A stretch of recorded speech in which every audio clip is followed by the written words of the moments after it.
Votre programme vous est présenté par Glidden.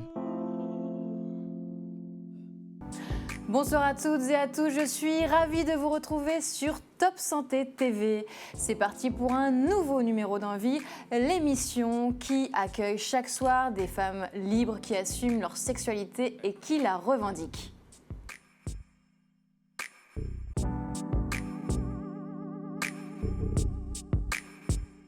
Pour m'accompagner dans cette quête de liberté, j'ai la chance d'avoir mon acolyte Flore Chéri, journaliste et auteur spécialisé en sexualité, en d'autres termes, notre expert sexo. Bonsoir Flore. Bonsoir Malika.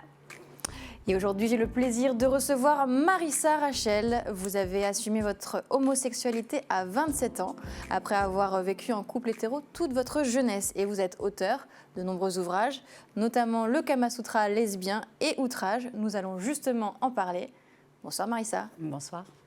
Merci d'avoir répondu positivement à notre invitation. Avant de découvrir votre parcours, je vais me tourner tout de suite vers Flore. J'ai une petite question. Qu'est-ce que l'orientation sexuelle ?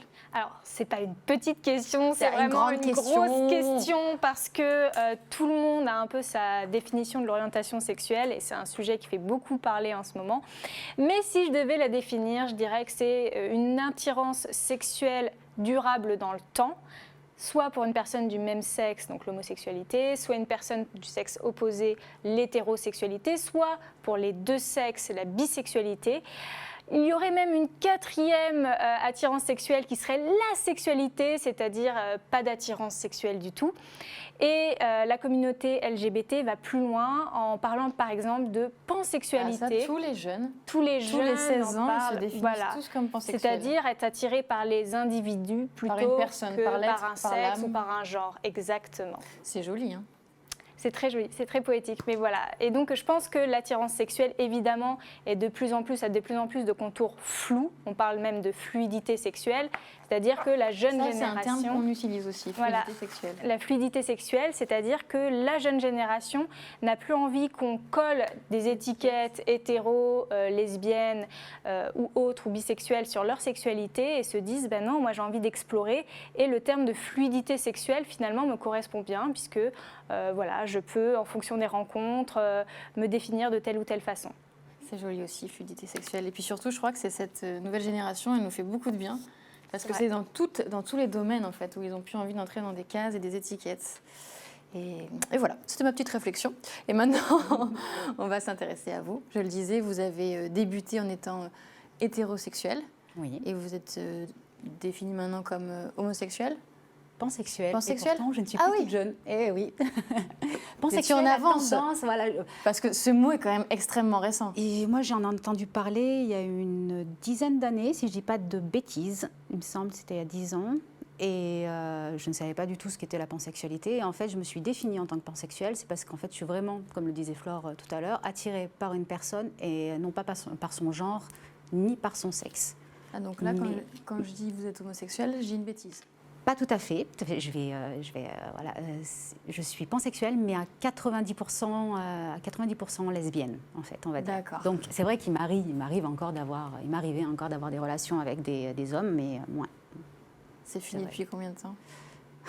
Je sais, je dis ça. Le dernier amant que j'ai pu avoir, c'était il y a 5 ans. Et comment vous avez découvert votre homosexualité ? Je pense que j'ai toujours été attirée par les femmes, mais à mon époque, parce que je suis de 1976, donc génération X, à mon époque, on n'en parlait pas tellement, en fait. Donc, quand je voyais une fille, en fait, j'avais ma meilleure amie, je me rappelle, je sais pas, je dois avoir une dizaine d'années, non plus, 10, 11, 12 ans. Et en fait, quand elle partait en vacances, quand elle m'écrivait, ou bien alors une fois, je me souviens, elle m'avait dit, oui, j'ai trouvé une copine avec qui je suis bien, etc. J'ai ressenti de la jalousie. Mais comme on ne nous expliquait pas qu'on pouvait avoir... Vous avez l'impression qu'il y avait quelque chose de sentimental dans cette jalousie ? Oui, mais je ne savais pas ce que c'était. Parce que parfois on est jalouse aussi en amitié. Ah ouais, non, là c'était... Je pense que j'étais vraiment amoureuse de cette meilleure amie. Vraiment, vraiment. Mais comme on ne nous l'expliquait pas, comme on nous l'explique aujourd'hui, j'ai mis ça sur le compte d'une très grande amitié. C'était ma meilleure amie. Et c'est après, au fur et à mesure du temps, que je me suis rendu compte que non, j'étais attirée par les femmes, en fait. Comment vous avez fait votre coming out ? Le plus naturellement du monde. Je ne me suis jamais mis de barrière. J'ai toujours été transparente. Dans la famille, de toute façon, j'ai pas laissé le choix, entre guillemets. J'ai dit les choses telles qu'elles étaient. J'étais avec une femme à ce moment-là. J'ai dit voilà. En plus, j'étais avec le père de mes enfants, que j'ai aimé très fort et que j'aime toujours de toute façon, parce que c'est un homme exceptionnel et formidable. Et c'est un homme qui m'a aimée en vrai, parce que du coup, il m'a dit vis et fais tes expériences. Et si ce n'est pas moi, c'est pas grave. L'essentiel, c'est que tu sois heureuse. Et donc c'est là. Il vous a redonné votre liberté en fait. Et en fait, il m'a jamais. Il n'a jamais pris la liberté. Je pense que c'est ça. C'est exactement ça, ouais. Donc du coup, mes enfants étaient petits, en plus ils avaient 3 et 5 ans. Et est-ce qu'ils ont bien compris du coup cette scission de la famille d'une certaine façon pour que vous ayez vivre une autre vie ailleurs? Le plus difficile pour eux, ça a été la rupture avec leur père. Depuis avoir les parents ensemble. Ensemble, c'était ça, le plus difficile. J'ai toujours élevé mes enfants dans le but, c'était qu'ils soient le plus ouverts possible, qu'il n'y ait pas de discrimination. Pas de discrimination raciale, pas de discrimination au niveau de l'orientation sexuelle. Mon but, c'était que quand ils grandissent, ils parviennent à aimer qui ils ont envie d'aimer et qu'ils arrivent à être qui ils veulent être. Je ne sais pas si c'est bien français ce que je suis en train de dire. On comprend. Ça va, tant mieux. Donc en fait, il faut que j'arrête de dire en fait, c'est horrible. Quand j'ai quitté le père de mes enfants, la rupture a été très difficile pour eux. Mais comme on était encore très liés avec le père, oui, en fait, ils n'ont pas tellement. C'est pas vraiment une rupture en fait, c'est une séparation. Voilà, c'était une séparation. J'ai fait en sorte de vivre le plus près possible du papa, parce que c'est moi qui avais la garde des enfants, de toute façon à ce que le papa puisse les avoir quand il voulait, etc. aussi. Et après, en plus, je vivais dans un tout petit village. Où ça? Tout petit village, et j'avais une seule crainte. C'est que du coup, ma fille, j'ai dit qu'elle avait quel âge? 5 ans, c'est ça? Elle avait énormément de camarades à l'école, etc. Et j'avais vraiment peur d'une chose, c'est que ça l'isole. Les enfants la rejettent.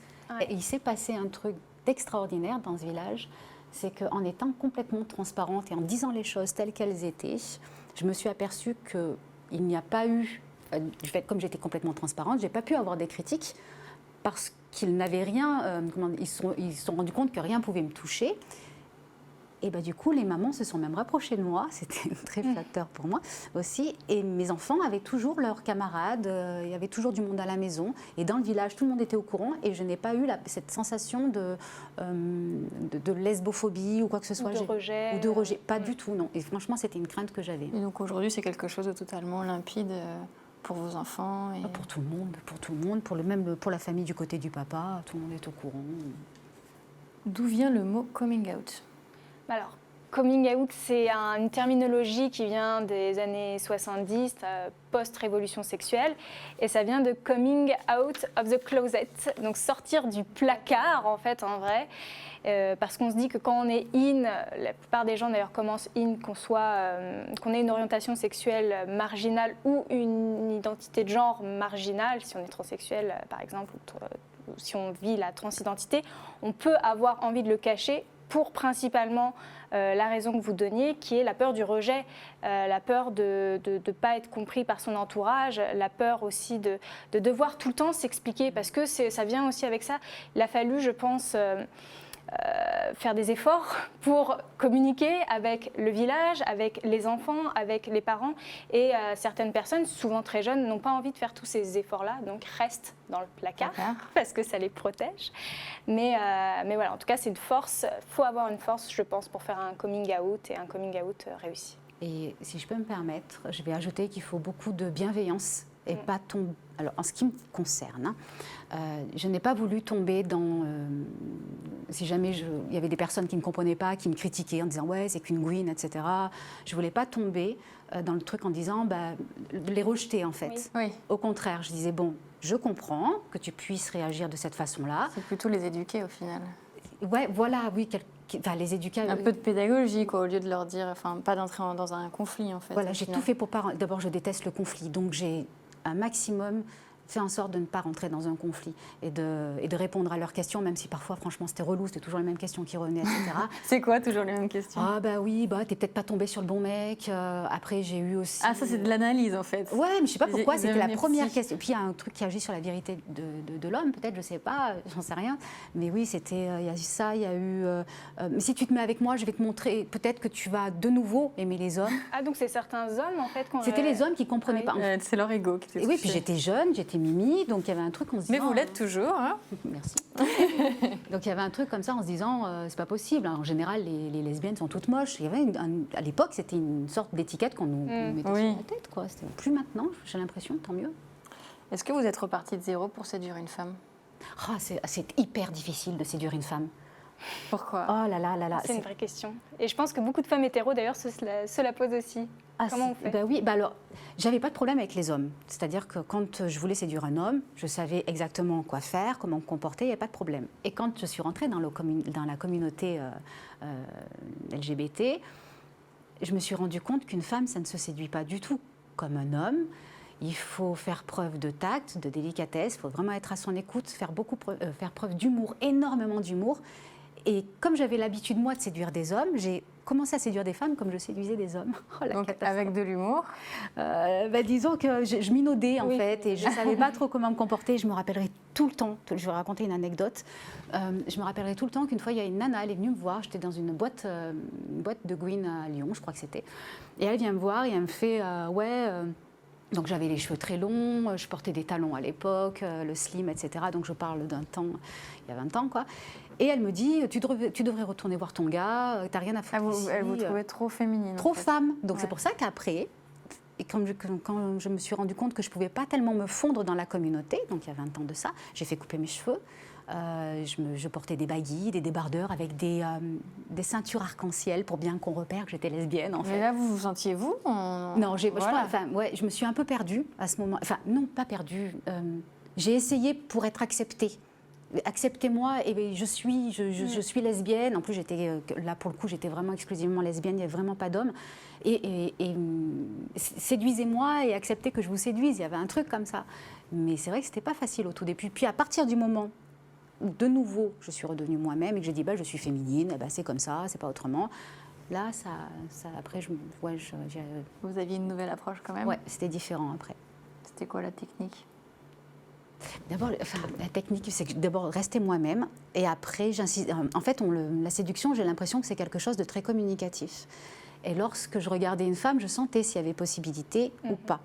Donc, à partir du moment où je sentais au fond de moi qu'il y avait les petits papillons qui commençaient à s'agiter en bas du ventre, je me disais si moi je les sens, il y a peut-être des chances qu'elle les sente aussi. Bon, à 99,9%, effectivement, ça se matchait, ça allait bien. Et quand j'ai vu que ça marchait comme ça, à ce moment-là, j'ai continué, quoi. Est-ce que vous êtes plus épanouie maintenant dans votre vie amoureuse Que par rapport à avant, quand vous aviez une vie exclusivement hétérosexuelle?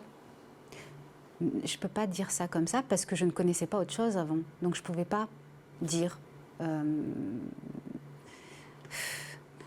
Est-ce qu'on est plus sereine avec une femme? Ça aussi, non, je ne peux pas dire non plus qu'on est plus... On est plus serein avec quelqu'un qu'on aime et qui nous aime vraiment et qu'on remercie tous les jours d'exister. En fait, je ne sais pas, c'est peut-être un peu tordu ce que je suis en train de dire. Non, c'est Non, on simple, comprend et très bien. joli. Donc que ce soit un homme ou une femme, je suis sereine avec la personne... Ouais, Avec la bonne personne. avec la bonne personne, oui. Est-ce que vous pourriez totalement vous remettre en couple avec un homme? En ce moment, quand on se parle là, Non. c'est non. Parce que je suis très bien en couple avec la personne avec qui je suis, mais je ne dis pas... je ne sais pas ce qui peut se passer dans le temps, en fait. Oh, puis vous savez, à mon âge, il y a des choses qu'on n'a plus envie de refaire. On voit la vie différemment, en fait. Est-ce que la vie de couple avec une femme, elle ressemble à la vie de couple avec un homme? Mais ça dépend de la femme, comme ça va dépendre de l'homme, en fait. Si je suis tombée sur des hommes qui avaient une très très grande sensibilité, qui étaient très... donc, c'était même chiant à vivre parce qu'ils étaient dans la jalousie. Ouais, ils étaient jaloux, ils étaient... quand moi, je me mettais de mon côté parce que j'avais peut-être pas envie de parler non plus, tout de suite, c'était oui, qu'est-ce qui se passe? Dis-moi, c'est de ma faute. Pire qu'une... Si je peux me permettre, je ne vais pas de mettre des étiquettes, pire qu'une meuf. Et à côté de ça, les femmes avec qui j'ai été en couple aussi... ça dépend des nanas, en fait, comme ça dépend des hommes. Vous avez quand même l'air de dire qu'être sensible, c'est plus l'affaire des femmes, quoi. Eh bien, j'ai plus envie de dire aujourd'hui que la sensibilité, c'est affaire. C'est pour ça que j'essaye de ne plus mettre de genre sur les mots que j'emploie, sur les comportements, parce que je connais beaucoup d'amis hommes très sensibles et beaucoup de femmes, du coup, qui sont moins sensibles que certains de mes potes copains, quoi. Je sais pas si je suis claire.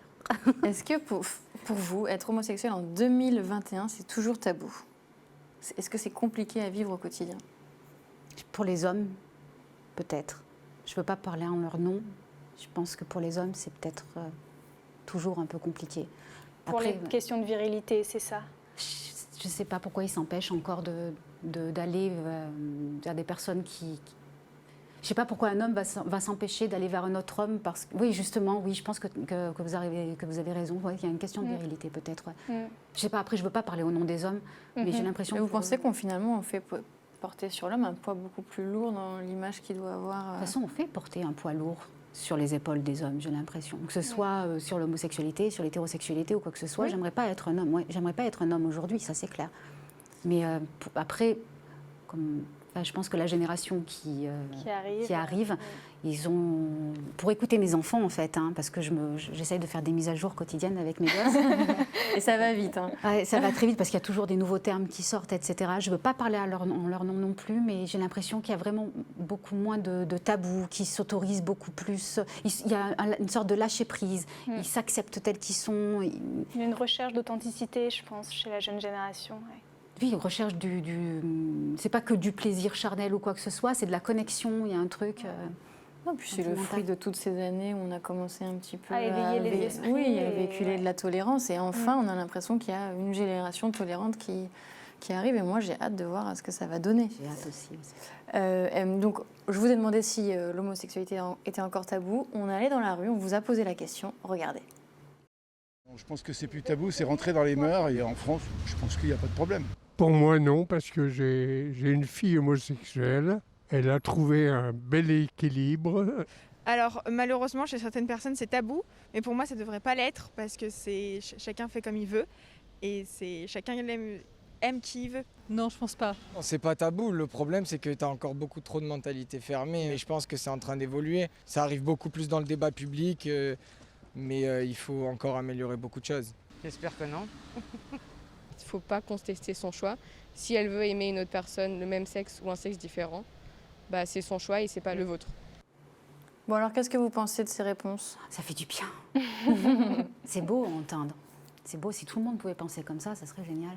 Attendez, c'est un panel de plusieurs personnes, Oui, non, mais si on fait le pourcentage. Oui, je préfère dire qu'il y a une majorité de personnes qui pensent comme ça et qu'il y a une minorité, du coup, ça a inversé. Vous avez déjà subi des insultes, des moqueries ? Moqueries, non. Insultes, j'ai eu droit, mais dans des boîtes, à l'époque, dans des boîtes hétéros. Pareil, je pense que c'est l'alcool aidant, le mec, il était un petit peu, les gars étaient un peu ivres. Je n'excuse pas leur comportement, loin de là. Mais au niveau de la violence, oui, ils ont tendance à essayer de caler, de coincer, de dire je vais te montrer, moi, comme je disais tout à l'heure, ce que c'est qu'un Oui, se mettre des challenges, quoi, en fait. Mais ça va plus loin que ça. Pour eux, ils vont nous sauver. Déjà attaqué, en fait. Si vous aviez attaqué leur virilité. Oui, il y a un truc, oui, comme ça, oui. Alors moi, j'ai eu la chance par rapport à d'autres copines qui m'ont raconté qu'elles, ça allait plus loin. Elles ont subi le viol, etc. Moi, alors peut-être est-ce que c'est le fait d'habiter en province aussi qui a fait que j'avais moins de problèmes. Je ne m'exposais pas non plus, ça faut dire ce qui est vrai. On n'était pas là à se galocher à longueur de temps, à se tenir. On faisait attention quand on sortait. C'est malheureux, mais on est obligé de faire attention. Mais en même temps, même quand j'étais avec un gars, j'étais pas là non plus à m'exposer. Oui, c'est vous qui n'êtes pas forcément moi qui n'étais pas ou démonstratif. En province, peut-être que du coup, il y avait peut-être un peu moins de violence qu'après dans certains quartiers où on pourrait traîner dans les grandes villes, que ce soit Lyon ou ailleurs, quoi. Est-ce que vous avez un petit message à adresser aux personnes qui seraient sujettes aux moqueries, aux insultes ? Un petit mot positif ou une astuce pour se protéger ? Ça va être très difficile. Comment dire ? Pour se protéger, c'est d'essayer de... Et je sais que c'est toujours facile quand on a l'expérience, quand on a les épaules, etc., de dire ça. Mais ce que je disais, par exemple, à mon fils, souvent, je lui disais, écoute, quand on t'insulte, etc., essaye de faire en sorte que ça glisse sur toi et dis-toi que chaque personne qui est en colère contre toi est en colère contre elle-même en fait. Donc c'est pas contre Ne lui en toi. veux pas, quoi. Voilà, c'est pas contre toi qu'elle en a, c'est contre elle-même. Donc surtout n'envenime pas les choses. Une colère, logiquement, c'est censé durer 5 minutes chez une personne. Donc c'est vrai, si on nourrit cette colère, elle va pas arrêter. Mais si on laisse couler, logiquement, ça devrait passer, quoi. Mais Mon c'est pas papa, facile. il dit pareil. C'est vrai. Ouais, quelqu'un qui est en colère, c'est contre toi et d'abord en colère contre lui et tu dois le plaindre. C'est vrai. Pas toujours facile C'est à... pas, c'est pas non, toujours c'est pas facile à Non, c'est appliquer. pas facile du tout, non. Ouais. Tout le temps, il me répond ça. Bref, voilà, je vous partageais ce petit... c'était l'instant vie privée. Vie privée. Et vous, Flore, votre papa, il disait quoi? Non, mais je pense qu'en effet, il ne faut rien prendre personnellement. C'est aussi un des accords Toltec. Pour Oui, vivre heureux, exact. il ne faut rien prendre personnellement. Et je suis tout à fait d'accord. C'est vrai. Oui.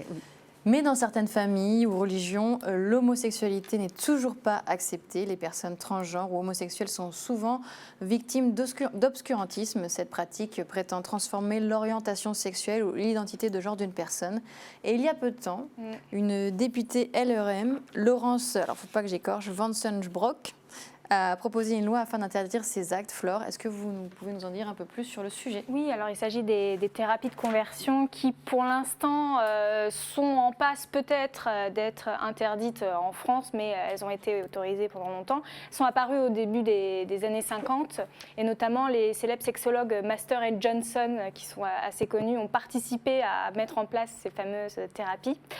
Alors, elles sont surtout pratiquées dans le milieu religieux. C'est très difficile de les estimer parce qu'il y a peu d'enquêtes qui sont faites dessus aujourd'hui en France. Mais on voit qu'il y a des députés qui sont en train de prendre le sujet à bras-le-corps et de le mettre devant les textes législatifs. Donc oui, on a bon espoir que ça change. Alors les thérapies, il y a un peu de tout. Ça passe par les cas les plus graves, ça peut aller jusqu'à de la lobotomie, mais ça peut être parfois juste du jeûne. C'est exercé où ça? Alors c'est peut-être un peu en France, mais ça peut être exercé de cette façon-là, surtout aux États-Unis, qui pratiquent beaucoup les thérapies de conversion. Et sinon, ça peut être des jeunes, ça peut être de l'injection d'hormones aussi, ça peut être... on fait visualiser du porno et on demande aux gens dans un autre temps quand même. D'avoir des punitives. Ouais, c'est très moyenâgeux, mais il faut se rendre compte que pendant très longtemps, quand même, l'homosexualité était considérée comme une maladie mentale, un trouble mental, et était soignée. Ça a disparu des maladies mentales de l'OMS fin des années 80. Donc c'est tout récent. C'est tout récent. Donc faire changer les mentalités alors qu'il y a à peine une génération, on pensait encore que c'était une vraie maladie mentale, oui, ça prend du temps. Mais il y a des belles choses qui sont en train de ressortir de tout ça et je pense que les thérapies vont bientôt être interdites en France, j'espère. Alors, vous êtes l'auteur de plusieurs livres, notamment le Kama Sutra lesbien. Est-ce qu'il a pour volonté d'éveiller les consciences et les mœurs en matière de plaisir féminin? C'était une commande, c'est la Musardine qui m'avait passé la commande de ce livre. Et quand on en avait discuté, je ne voulais pas, et on ne voulait pas ensemble, du coup, faire juste un bouquin sur les positions sexuelles. Le but, c'était qu'il ressemble le plus possible au Kama Sutra de, je vais écorcher son nom, Vatsyayana.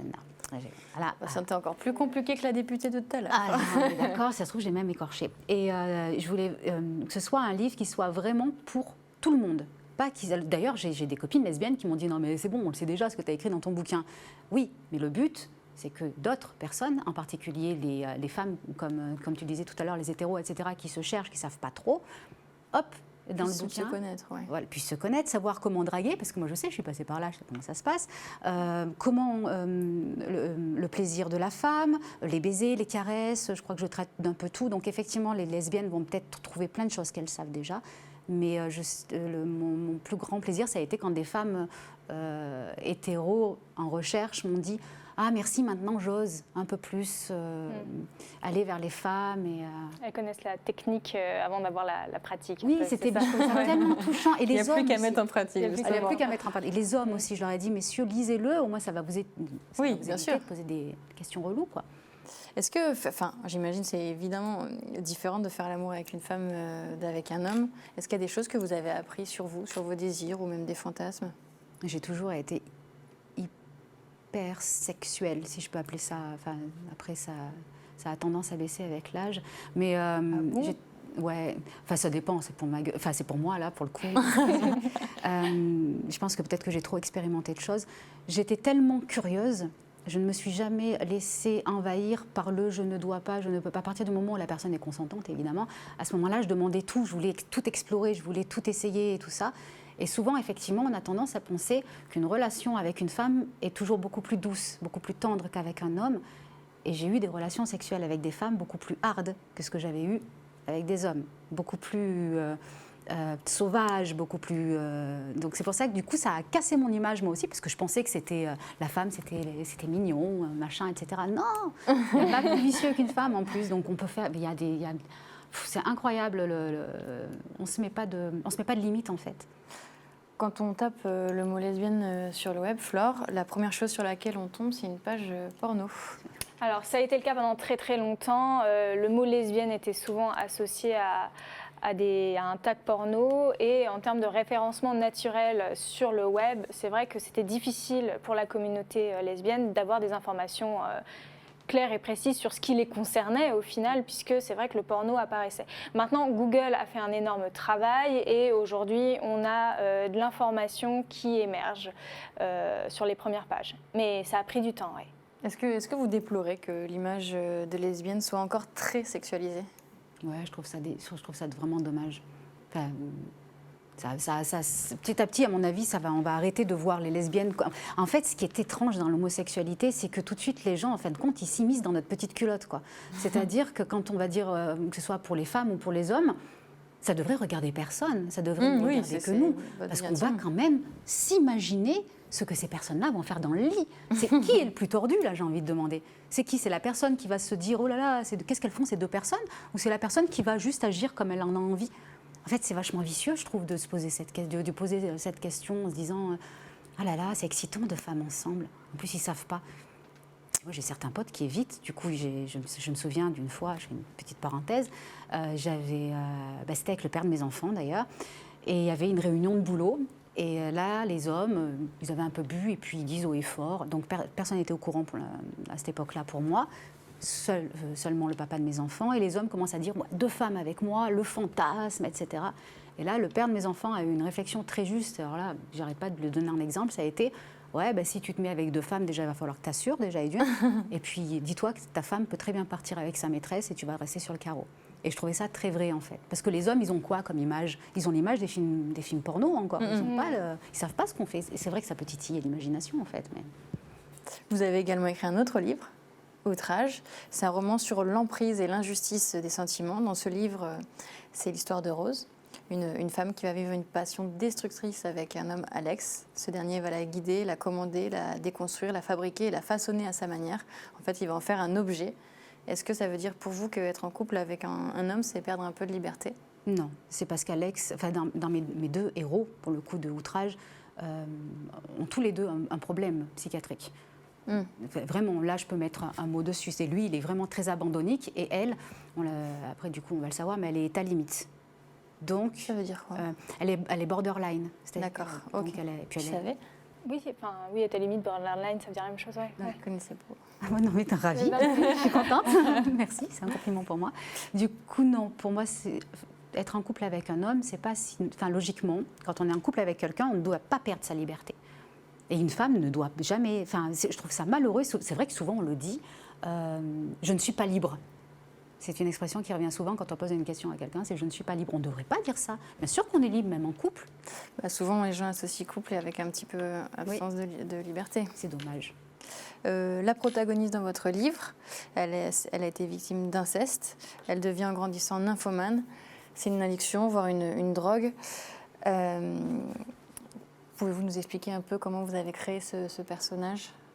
Comment vous en êtes venu à cette idée? Je suis aussi photographe en fait, et dans la photographie, j'ai eu des femmes qui venaient pour exorciser un peu leurs démons et puis ce qu'elles avaient pu vivre. Et dans ces femmes, j'ai eu plusieurs témoignages de femmes qui avaient subi l'inceste. Elles étaient complètement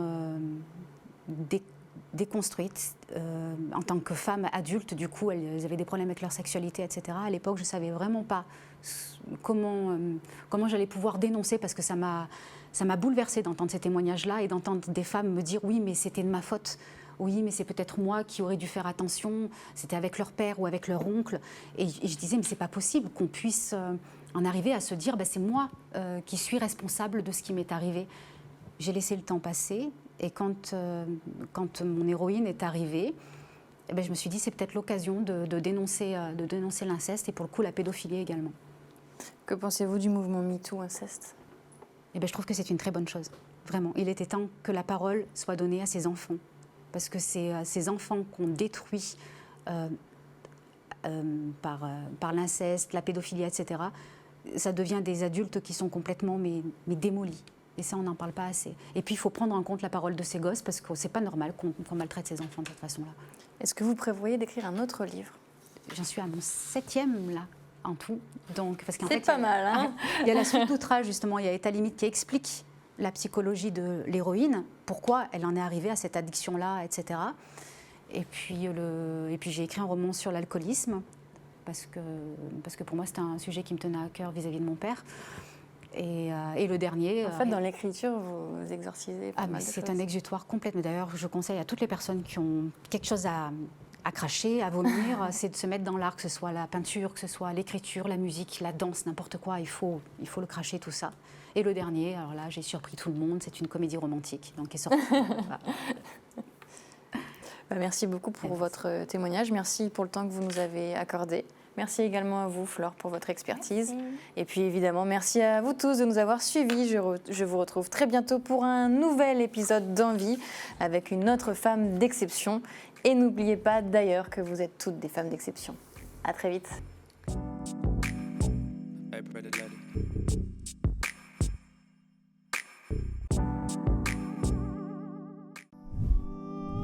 Votre programme vous a été présenté par Glidden.